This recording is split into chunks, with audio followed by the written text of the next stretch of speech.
Welcome to In Your Own Image. Today I am speaking about my experience during childbirth. So I gave birth 15 years ago as of January 29th, 2026. And it was nothing less than divine, spectacular, almost unspeakable. It was so out of the realm of anything that I had ever heard before happening. And I want to share that with you today because this needs to get out to the world. It needs to get out to other women to understand that childbirth is not something to be feared. It is actually a initiation into mysticism and divinity and the way that life works on this planet. And I think that's actually why it is not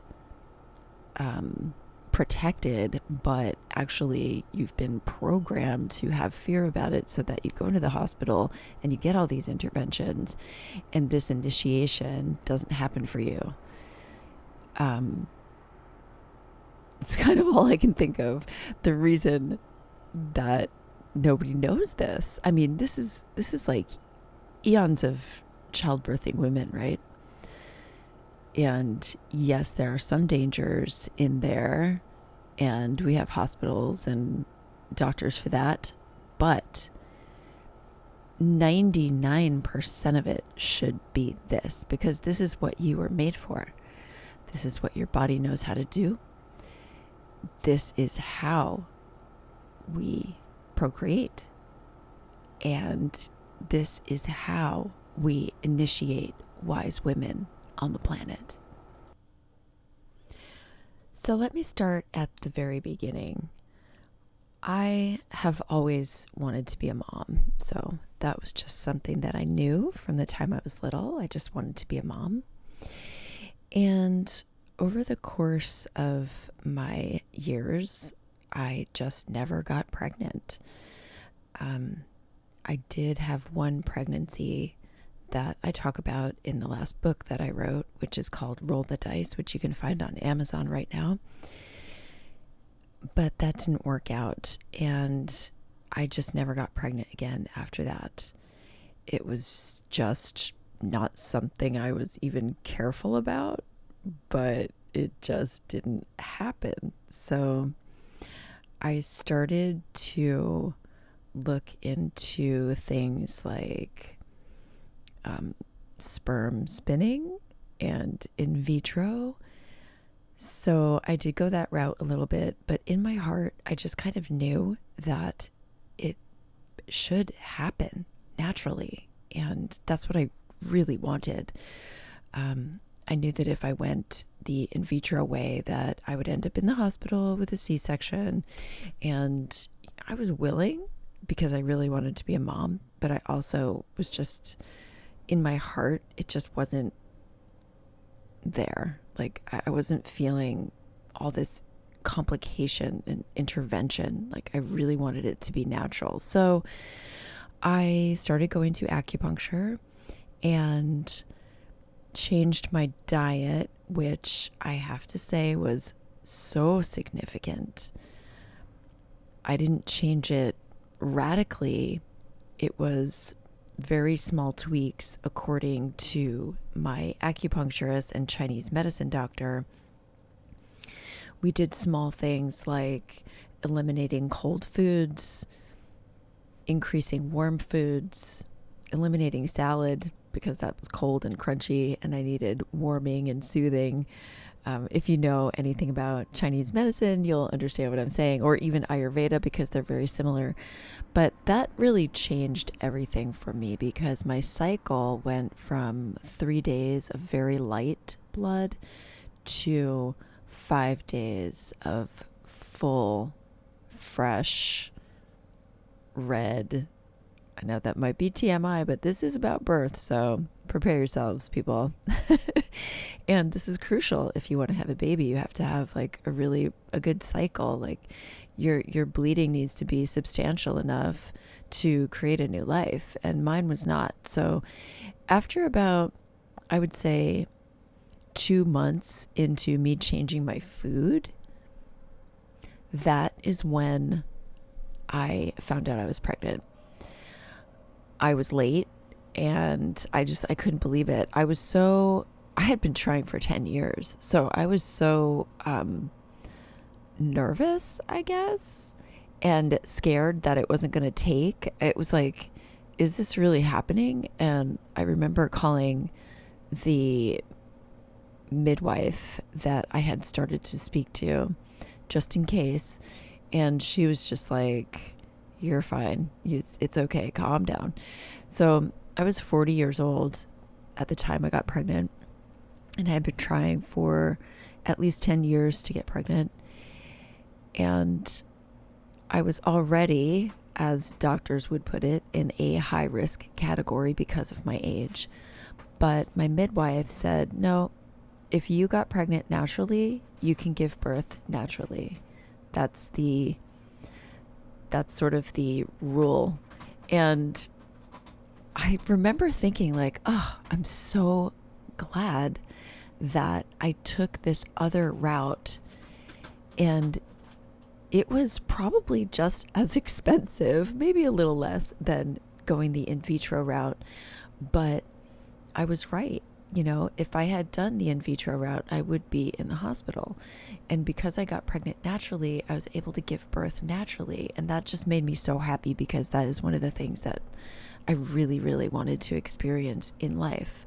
So that brings me to the next step. Well, and actually this was even before I got pregnant. I had started watching movies about birth. The Business of Being Born is one, of course, that most people have heard of. And if you haven't seen it, you should probably go watch it. Birth in America was another one.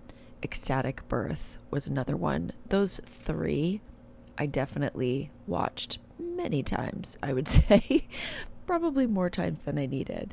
But I was really filling my mind with information that I wasn't getting from the people around me. My family around me, they were very nervous about me giving birth at home, which was my choice, because of my age. And so I was filling my mind with opposite positive information. I needed to boost up that positive structure behind me so that I wouldn't fall into fear. And that's one of the very, very crucial pieces of this story, is deciding what you want and then making that happen no matter what it takes.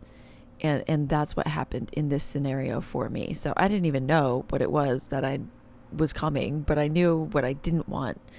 And I didn't want to go to the hospital. I didn't want any interventions. I wanted to have a natural birth at home. And I decided on in the water. And I also decided on a silent birth, which is another story, but also a very crucial piece. Because as people are talking around you, the information that they are saying, the words that they are saying, are going into the subconscious, because you and your child coming onto the planet are in that very open subconscious state where it's almost like hypnotic.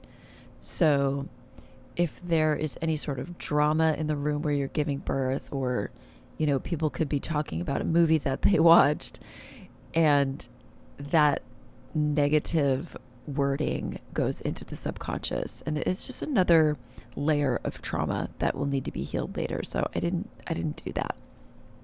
So I had a silent birth. There's very little talking in the room. I'm not going to say none, because there were some words spoken, but in a hush whisper, and always related to what was actually happening. You know, like, what's the baby's heartbeat? Or there was a push or don't push coming from the midwife at a certain point, but nothing conversational. Nobody was in there joking around.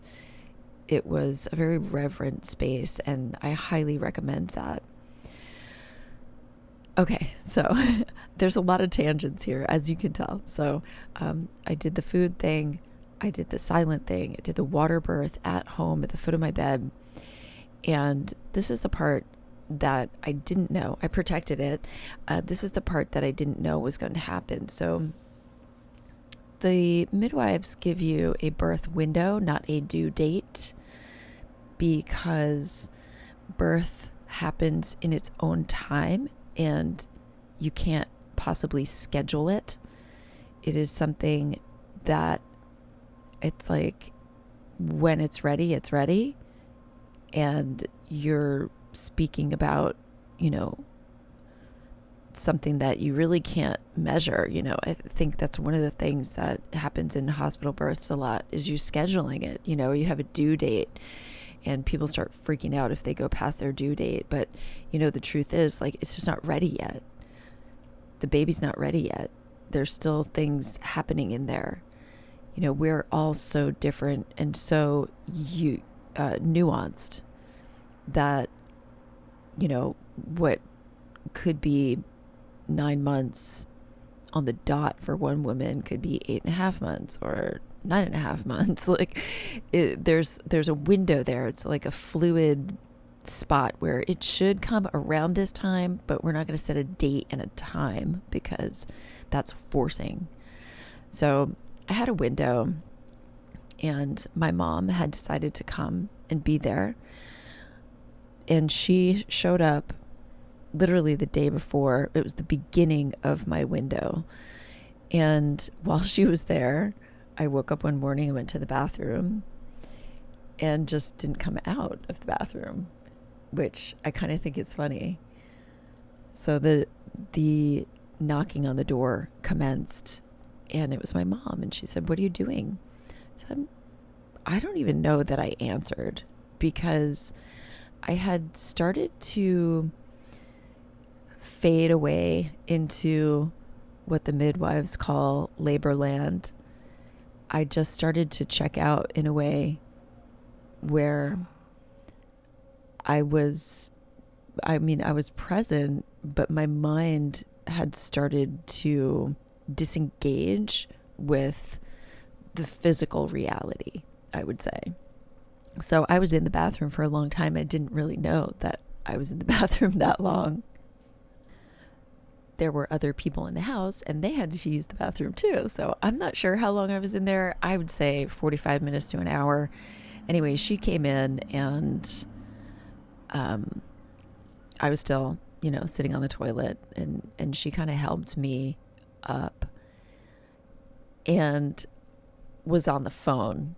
I believe she called the midwife and instructed my mom to fill the tub with water and put me in the tub. So I went into the tub and the water felt great. It was like nice and warm. I was laying on my side and my mom put my phone on the edge of the tub. And I always remember this because it was a real indication of where I had started to go and what labor land can be like. My phone slipped into the tub with me. Now, this was a new iPhone and this is 2011. And it was at the bottom of the tub, submerged in water. And I'm looking at it. I'm seeing it there. But at no point did I freak out about it. At no point did I reach for it. I just looked at it. And I remember it registering, like phone at the bottom of the tub. And I had moved into a space of consciousness that many people who meditate call the observer. And I literally was just observing. I wasn't taking any action. I was just watching and listening and being so incredibly present in that moment that there was no thought of the future. Like, oh, your phone's not going to work. It's broken now. I didn't even think of that. I just looked at it. And, my mom came in sometime later. I don't remember exactly when because I was in this super present state. And she was like, oh my God, your phone. She pulled it out of the water. I don't remember much else. I was just in the tub being very present. And it's kind of a hard state to explain because you're literally just observing with no other thoughts. Like my brain, the cognitive function had sort of shut down and I started to move on autopilot. And I think that's one of the more crucial aspects of this as well, is that you just let your body go. Like you let your mind go. You let your body take over.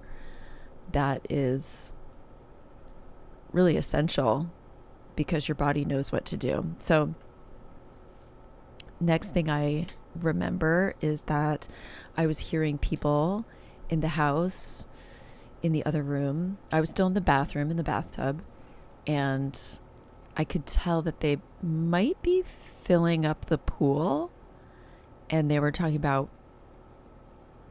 where it should go. So then I was, lifted up, not lifted completely, but helped to walk to the birthing pool, and I got in it. That was maybe 8:00 in the morning, maybe 7. It was kind of early. And I remember being in the pool and looking out the window and seeing that the sun was on the left side of the window, kind of coming up over the hill in my backyard. I had like a terraced hill. This was in Hollywood, in the Hollywood Dell. Yay, Hollywood. And I had a terraced backyard. It was like a terraced garden, and the sun was coming up over the hill. So that is my first recollection of being in the tub. And when I closed my eyes, I was just, again, being very present. I started to move into a tunnel of golden light. It was a star-like pattern in the most magnificent gold, shimmering, bright golden light.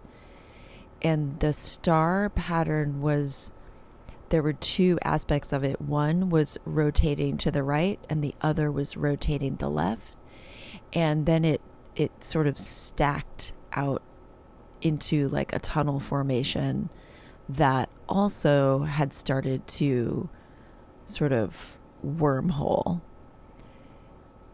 Okay, so maybe you have seen this, like a rendition of this in a sci-fi movie. Like I know The Matrix has one when he gets pulled into the white room. There are a lot of them now, I think, in movies that look like that. It's a wormhole. It's basically a wormhole. So the wormhole is actually a real thing. It is a real thing. I don't even know how else to say it. This is how we come to the planet, through this. It's like a portal.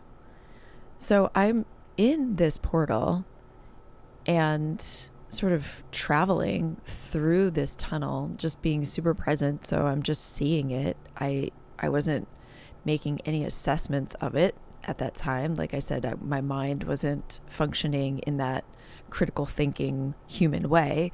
I was just there and knowing that I was in a wormhole. Like, I don't even know how else to explain it. But the next time I opened my eyes to sort of look out into the room, the sun was on the other side of the yard. So it was all the way on the right side of the window, and it was setting behind the house. And then I do remember having this thought, like my mind kicked in and had a thought. And the thought was, wow, how long have I been in here? And then the thought was fleeting, I didn't think about it too much, and I was back in the tunnel. So a lot of people ask me at this point, like, did you have pain? Like, were you in pain? And I have to honestly say, no, I was not in pain. I was in this golden tunnel of light for what felt to me like seconds.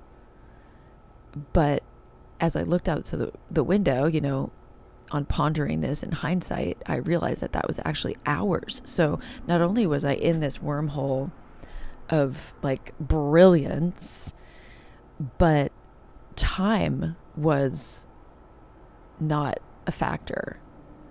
Like for me, it was seconds, and I opened my eyes and realized that, well, I didn't realize it in that moment, but clearly it was not seconds. The sun had crossed the sky completely. So it was many hours that I had been there, but for me, it felt like seconds. As far as the pain goes, there was no pain for me. I did have like a warming, like vibrational feeling around my lower back, and it would occasionally like band out to the front of my belly and then back. But it wasn't pain. I would say it was more like vibration and heat. It was hot, kind of. And sort of going back and forth, like womp, womp, womp, womp, from the front to the back, like almost like a scanning heat that was going from the front to the back. And I think that also is very interesting because there wasn't any pain as we traditionally talk about it. There was never any pain. I was getting tired though, and I do remember holding myself up in the water and at a few moments just sort of wishing that I had something to lay on top of to hold me up. But I never did ask for that because I wasn't really using my voice. I wasn't in that mindset. I would say, if anything, that was the one thing that I wished happened, was that I had maybe a ball inside the tub that I could lay on. I did lay on the side of the tub, I think, for a little bit, but I really just wanted to be on all fours in the water. And that's where I stayed for those many hours, barely moving, according to the people who were there. I just stayed there for many hours, barely moving, not speaking, nose right above the water.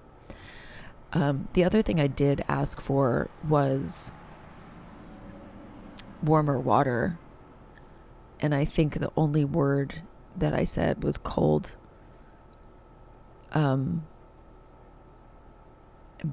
the temperature of the water needs to remain at a certain degree. And so they were not able to change that. So I was cold and I was tired, but I certainly wasn't in pain. So now the sun is on the other side of the room and I close my eyes. I'm back in the tunnel. And it's going fast, really fast. It's like I'm speeding through this wormhole that has taken, seconds actually to move through in my perception. And it begins to open up to a bright white light and a feeling of such peace and calm and love that is really hard to describe. It's like nothing on earth, because it's not on earth. And if you've ever heard of people describing an NDE, a near-death experience, they usually have this same experience of going through this tunnel of light, and it comes out to a bright white light, and they see beings there, and the feeling of love and peace is overwhelming. This is why I'm calling this NBE, a near birth experience, because it is an NDE, but during your childbirth experience. So I come out to this opening, like a portal, and there are all these tall light beings. They're elongated form, very tall. They have long arms and legs. They do have what looks like a hand-ish, but without fingers. They were just very softly formed light, like a cloud almost, like a dense cloud formation. And there were many of them. They were like a crowd stacked, you know. There were like 3 in the front, but then you could see back that there were many, like almost like they were waiting in line. And I reached out my hand. There was no communication. There was a knowing, though. And the knowing was, I'm here to get you. And I put out my hand to take the hand of one of these light beings. And I looked down at my hand. I remember this so clearly. And my hand was the same as theirs. It was this softly formed cloud of light. That's kind of the only way I can describe it. And I was like, oh, this is me. I am them. And as soon as I touched the hand of this being, I was back in my body. And I was back in the room, and I heard the midwife say, one of the very few words that she spoke was, okay, don't push. And I always thought that was really funny, because I was not consciously doing anything, you know. I was like not taking directions from outside sources. My body was doing whatever it was doing, and I was not in control of that. And I purposely was not in control of that from the very beginning. I knew that I was going to let my body do what it knows how to do, and I wasn't going to get involved. I was going to let it happen.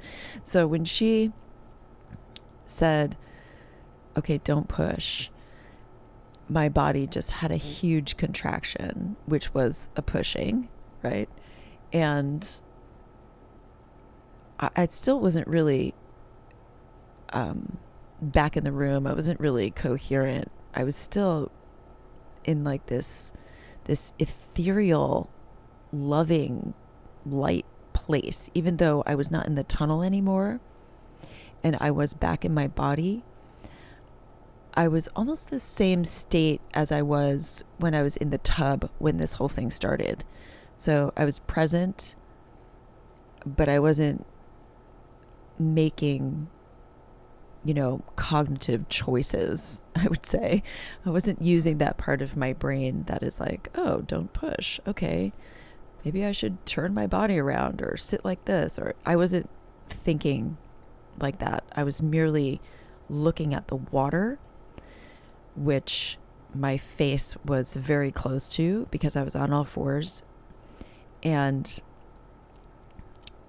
I had that contraction and I just kind of stayed there. I don't know. And the next thing I heard was, Kristen, reach down and pick up your baby.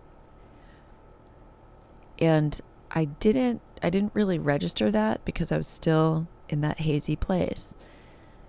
And she said it again. I don't know how many times she said it, but it was more than once.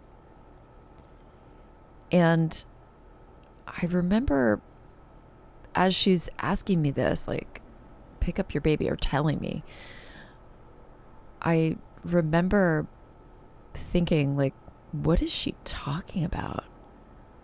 What? A what?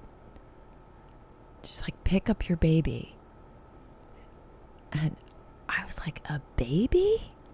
What is going on here? I had started to come back a little bit and just was reeling. Like, what the? A what? You want me to pick up what? I was so in another world that I didn't even know really that I had a baby, right? I forgot all of it. And I was just seeing this soul, like I was remembering this soul, like what is happening here? And so she kind of directed me again to just reach down in the water slowly, like, okay, take your hands and reach down into the water and you're going to pick up a baby. And so I did this. I followed directions for the first time in the many hours I was in this tub. And I reached down, and sure enough, there was something in the water, and I picked it up, and I was like, what is going on here? I remember just being like, what the hell is going on? And I put this baby on my chest, and I looked around the room, and there were people standing there, and they're crying. And I was in this tub, in this room, and the midwife, I remember her saying, oh, he's looking at you. But she didn't say he. I think my mom asked the question, what, is it a boy or a girl? And the midwife said, I don't know. You have to look. And they were like, well, Kristen, look. And I had started to sort of come back and realize, like, okay, I just had a baby. That was incredible. What? Nobody ever said this about having a baby. What just happened here? And, I looked, and it was a boy. And I don't even think I spoke. I think I just pulled him away from me so people could see. And I just put him back on my chest. And then the midwife was like, oh, he's looking at you.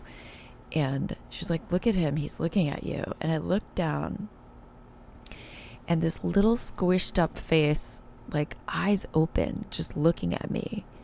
And I just lost it. I might lose it now, actually. It was just the most incredible flood of love that came from this place. I knew who was in this body now. It was this light being, this incredible, love-filled, peaceful place that it came from. And that was me too. Wow. Oh my God. And now you're in this little body that I have to take care of? Oh, I'm going to take such good care of you because you are like a literal angel come to this planet. But you know what? So am I. This is who we are. Oh my God. The impact of this on the next year of my life was incredible. I actually was in a pretty emotionally abusive relationship at that time, and I was able to withstand a lot of attack and just not even feel it because I was in such a different level of love. It was just really unspeakable. Nothing could get me down, not for months. It was like I would just walk around and just start crying because everything was so beautiful. The trees, the grass, the little hands, the little face, my cat and my dog, like the flowers. I was just blown away by the beauty of everything, and it just had me in tears for a long time, for almost a year. I just would have this overwhelming feeling of ecstatic love that just, I mean, I don't even know. I don't know how to explain it. It was overwhelming. So overwhelming that I was just crying a lot of the time. Crying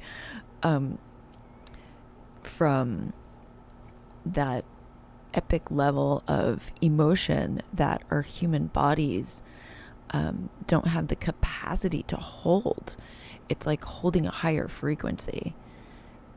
And if you haven't ever felt that higher frequency, when you do feel it, you will cry because it's so much light that it just brings the body to its knees, and it's just like quivering with joy. Like you're a little bit shaking, you're blissed out in an ecstatic way that is beyond, like, okay, there is a movie called Orgasmic Birth, and that's really cool, but this is sort of beyond that. Like, yeah, I just, there are no words. I don't even know how to explain it, because it doesn't happen here on this planet very often, where you get that sort of experience where you're blissed out to that level. I would say, I did get into some experimenting with sex magic, which, is highly exploited. But if you do it the right way, you can sort of possibly hit the fringes of the levels that I'm talking about.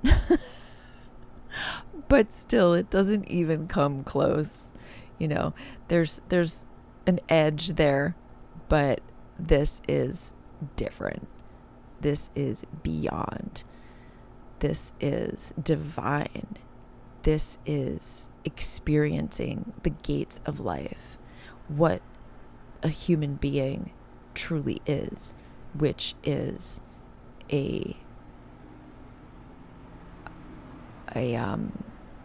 would say it's a being of, it's like a hybrid. You're a hybrid being. Okay. You're a soul, which is what I've just described to you, and you're a body. And then you have this mind that is sort of like the soft computer that runs the system.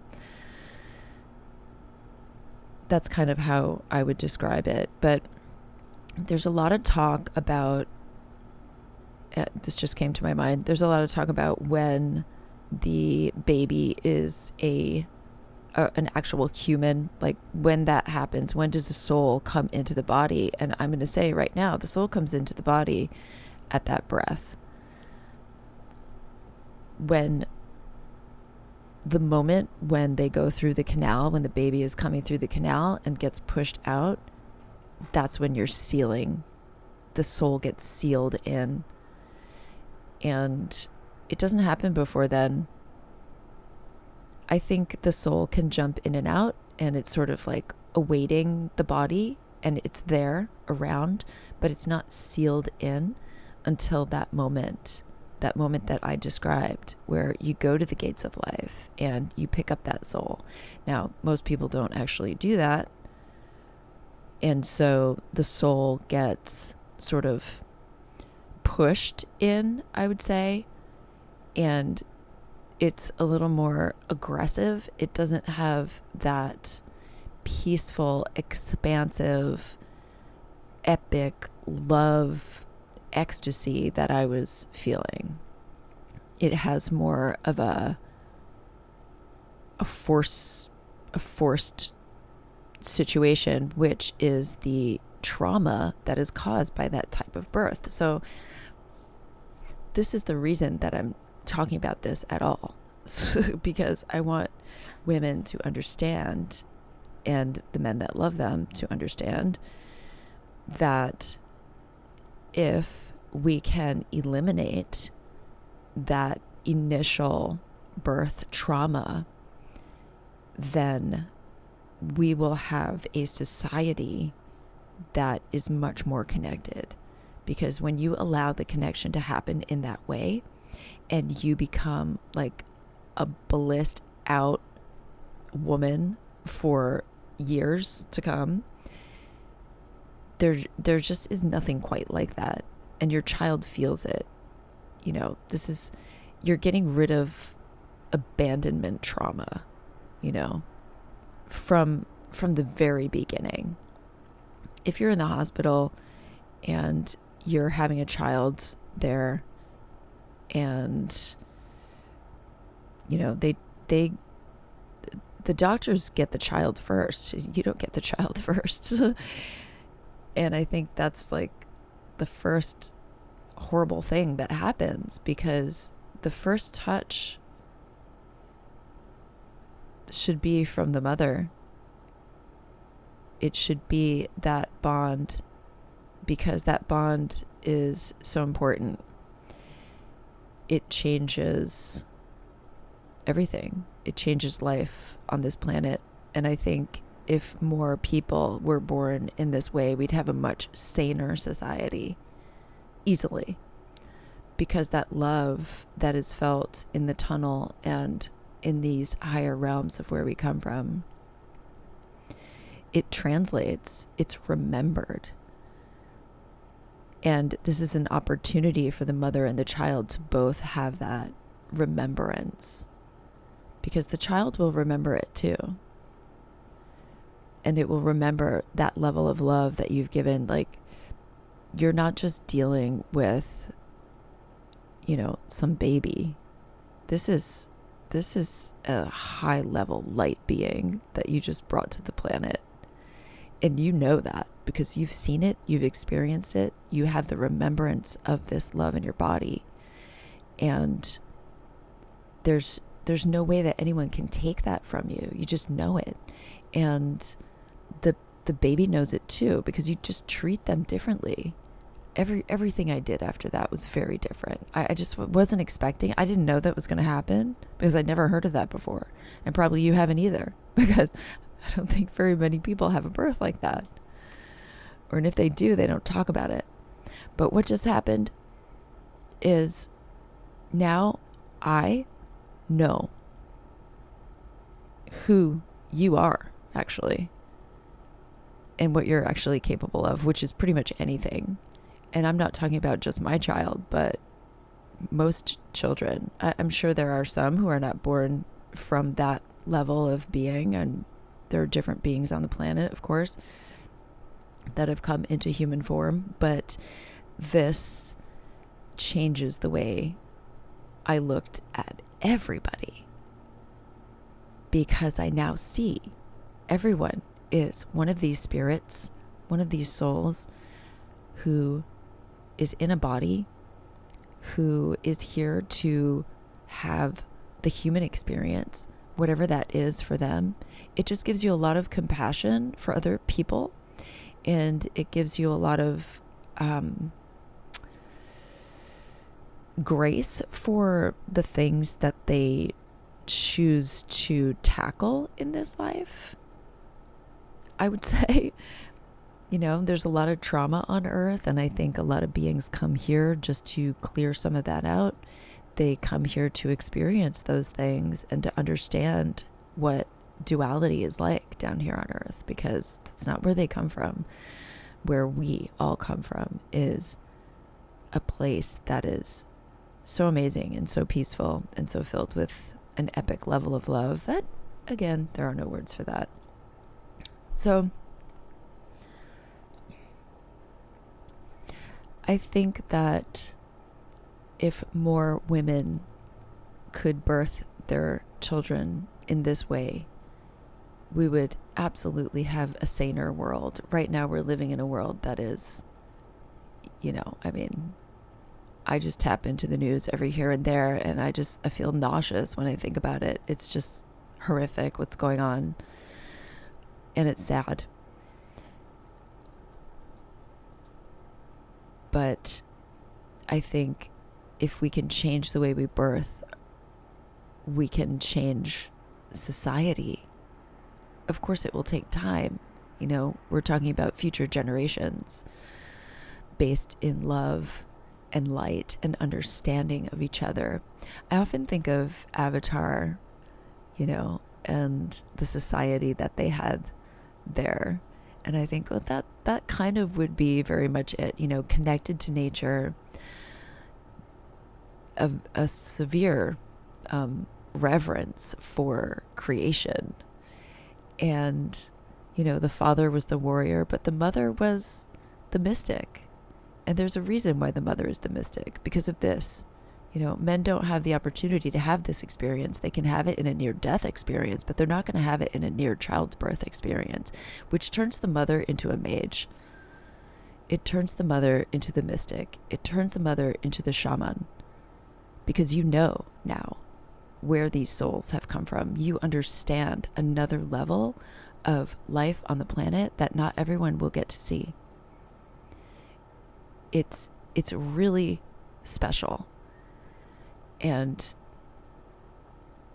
there's a reason why mothers, after you give birth, like something shifts in you and you become a different kind of woman. More connected. They'll often say, like, mothers literally have eyes behind their head because you just feel everything more, right? And this goes for every mother. But when you birth in this way, it is just beyond, there's like different levels. On a scale of black and white, it's all shades of gray. So, do you go to the darker side where you're doing cesarean birth, or, God forbid, you have like a premature child who's like in the hospital on tubes? It's another journey. And I'm not saying that there's anything wrong with anything that happens, but if you have the opportunity to choose the highest possible timeline for you and your child, because that is going to change the face of our planet in the future for the next generations, so that we stop being such a species filled with so much hate and violence for each other. We don't come from that. We come from love and light. Truly, I've seen it. I think I should draw it. Well, I have drawn it, actually. I have a drawing of it. Maybe I'll pop it in here so you can see it. Yeah. Anyway, so leave your comments below if you have anything to say, or if you want any guidance on your journey. Please let me know, because I'm open to that. I want more children born this way on the planet. I want more mothers who turn into shamans. I want more mages. I want more ethereal love on this planet, so that we can get rid of the violence and the hate. It's so horrible. And we have the power. Mothers, families have the power to change that for future generations. This is no small thing. This is a really big thing. And I feel like that's why I'm pushing it again. I've told this story before, but I feel like it just needs to be told again and again and again and again, because it's so important for the future generations of this planet and for creating a more beautiful earth. So, all right. Next time we will dive deep into the why, which I touched on here a little bit, but let's get deeper into it next time. Okay. Thank you for listening. And of course, you can like this video if you found it helpful at all. I would absolutely love if you shared it with somebody who you think could benefit from listening to this story. And I hope that you hit that subscribe button. So I am looking forward to hearing from you and any questions you might have. And I'd love to hear your story of epic childbirth if you have one. So please contact me if that is you. I'd love to talk to you. Okay. I will talk to you next week. I hope this was helpful. And this is Kristen Anderson signing off. Bye-bye.